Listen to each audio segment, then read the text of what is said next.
Nah, mengapa sebagian besar rakyat kecewa dan marah?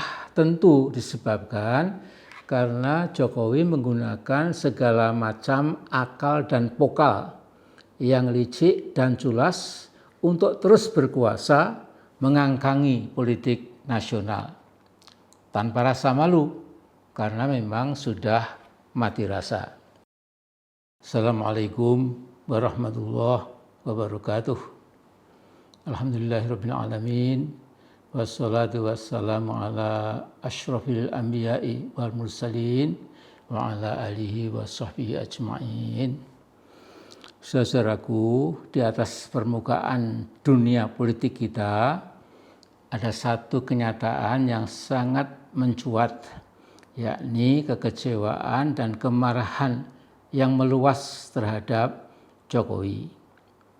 Padahal dia tinggal 11 bulan lagi berkuasa sampai 24 Oktober tahun depan. Nah, mengapa sebagian besar rakyat kecewa dan marah?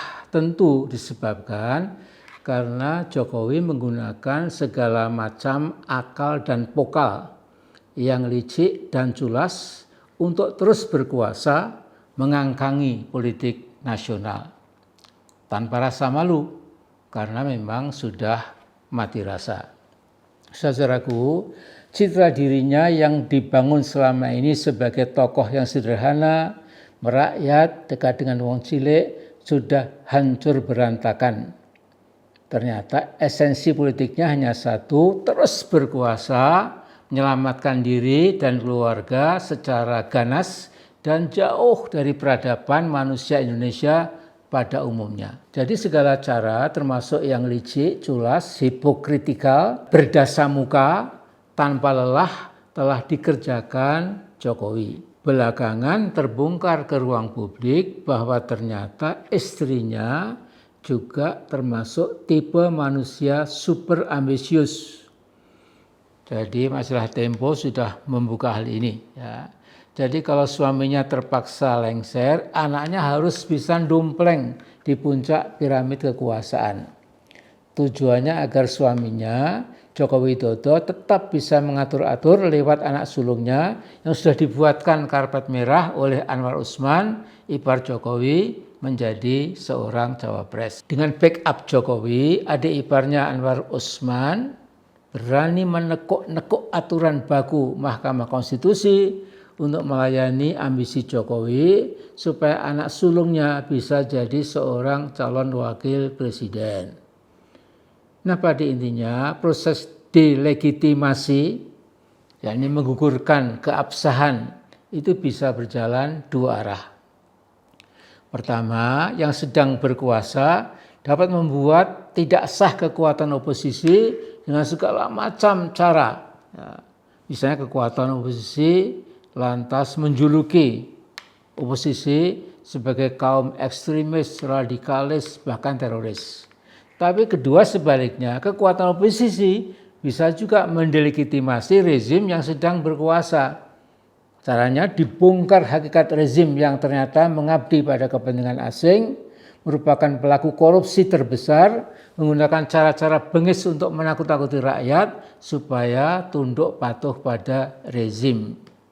Dan bentuk terorisme rezim yang bengis pada rakyatnya berlipat-lipat lebih bengis karena sponsor utamanya adalah negara itu sendiri. Nah, dalam khazanah ilmu politik itu sering disebut sebagai state sponsored terrorism.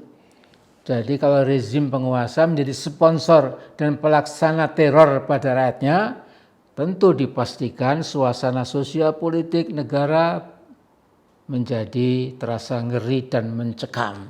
Ya. Bayangkan truk-truk militer dan polisi menderu-deru di kota-kota dan di daerah pedesaan yang banyak penduduknya. Kemudian rezim penguasa menerapkan psikologi ketakutan terhadap rakyatnya. Tapi pada tahapan ini umur rezim langsung dapat dihitung dengan bilangan minggu atau hari. Jadi maksud saya, kalau Jokowi sampai pada tahapan ini nekat terus, ya, maka saya kira dia pasti jatuh dalam hitungan hari atau minggu lah, ya.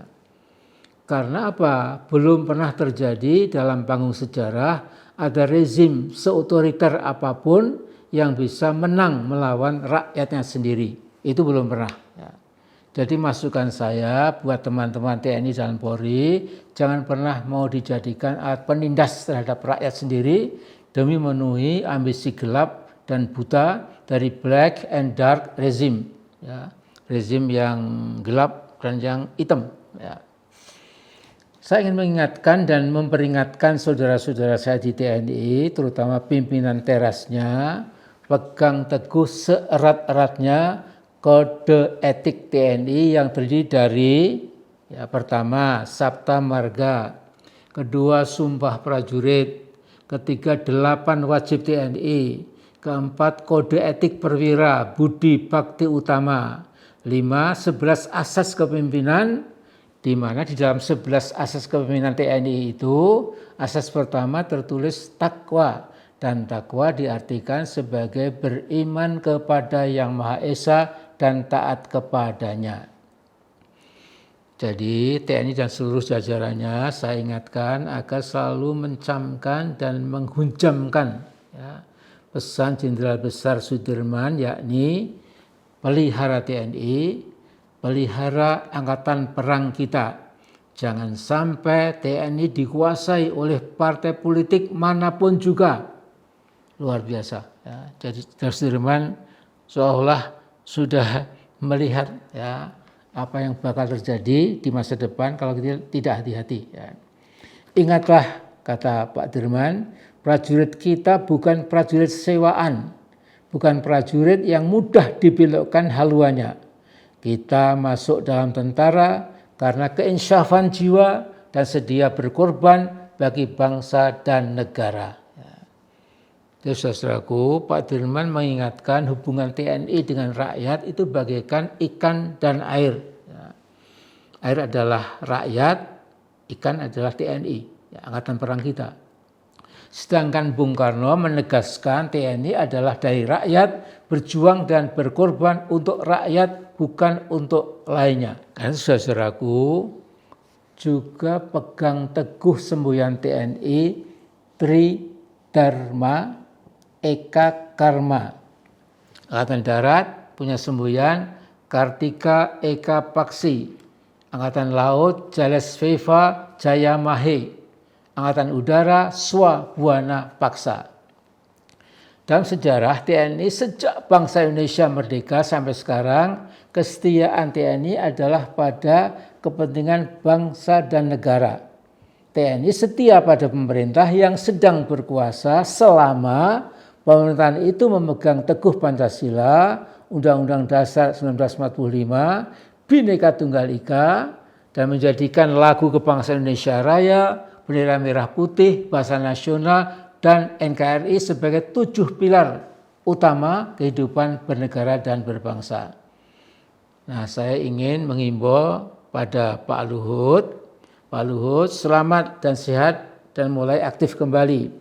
Tolong ingatkan Jokowi bahwa dia sudah lepas rel dan bermain politik berlandaskan keinginan sendiri dan selera keluarga. Pak Luhut, kita tahu kita kan memasuki tahun yang sangat decisive, sangat menentukan nasib masa depan bangsa Indonesia. Jadi jangan sampai di akhir tahun jabatannya Jokowi lupa diri dan karir politiknya berakhir tragis.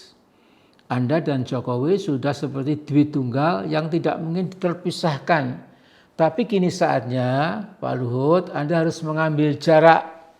Pak Luhut, Anda pasti sudah hafal seluruh kode etik TNI. 11 bulan yang tersisa dari masa kepresidenan Jokowi harus dimanfaatkan sebaik-baiknya oleh Joko Widodo untuk sadar diri bahwa dia sudah jadi musuh bagi rakyat kecil. Jadi jangan malah dikompori ya Pak Luhut. Nah, 6 bulan setelah Pilpres pada 14 Februari nanti memang Jokowi masih jadi presiden, tetapi memang sudah berstatus sebagai lame duck, bebek lumpuh. Di negara-negara maju yang menganut demokrasi, masa limdak itu digunakan untuk melakukan proses transfer of authority dari tim presiden lama ke tim presiden baru yang terpilih. Jadi kedua tim bekerja sama, kemudian mencari poin-poin atau bidang-bidang apa saja yang dianggap atau dinilai sudah bagus untuk diteruskan. Dan bidang-bidang apa saja yang belum berhasil, yang perlu diperbaiki, dan mungkin juga bidang apa saja yang dimusuhi sebagian besar rakyat. Misalnya konflik agraria yang berintikan pertentangan antara kepentingan rakyat dan kepentingan bandit-bandit pengusaha dan lain sebagainya. Jadi ini data dari KPA, Konsorsium Pembaruan Agraria. Selama 9 tahun pemerintahan Jokowi berkuasa, itu ada 2.710 konflik agraria. Ya. Jadi itu Mbak Dewi Sartika yang memunculkan data yang nggak terbantahkan. Ya. Kemudian para petani yang melindungi hak miliknya itu sebanyak 72 ditembaki oleh aparat. Ya. Dari 72 yang ditembak itu yang meregang nyawa, yang meregang 69. Ya, bayangkan 72 ditembaki, ya, yang 69 itu gugur. Ya. Jadi saya akan menyampaikan sini mengimbau Pak Jokowi, ya, siapapun, ya, yang melawan rakyat sendiri itu mesti kalah. Ya. Sampai-sampai ada vox populi, vox dei. Ya. Jadi rakyat seperti Tuhan, ya, seperti dewa. Ya. Nah, kita kebanyakan rakyat tetap menaruh harapan bahwa Pak Jokowi akhirnya pulih kesadaran dirinya, mudah-mudahan. Ya. Jadi Pak Jokowi pergilah ke Karang Pandan, ya, menyepi 3 hari 3 malam, ya, jangan diganggu oleh apapun siapapun juga, ya. Kemudian siapa tahu sadar bahwa ternyata saya ini sudah bukan lagi jadi pemimpin yang layak, itu karena saya sudah ya sedikit banyak mengkhianati rakyatku sendiri, gitu. Siapa tahu, ya semoga. Saya kira itu dulu ya Pak Jokowi, mudah-mudahan Anda tetap sehat, tapi juga tolong, ya, renungkan masukan saya ini, ya. Kalau nggak Anda pernah melihat seperti ini, mudah-mudahan yang mengelilingi Anda itu, ya, berani mengatakan, ini loh Pak Amin Rais, Pak Jokowi sama-sama Solo, ya. Ini loh masukannya, siapa tahu bisa bagus, siapa tahu, ya. Itu dulu ya Pak Jokowi dan semua pendengar, semua pemirsa yang saya cintai. Assalamualaikum warahmatullahi wabarakatuh.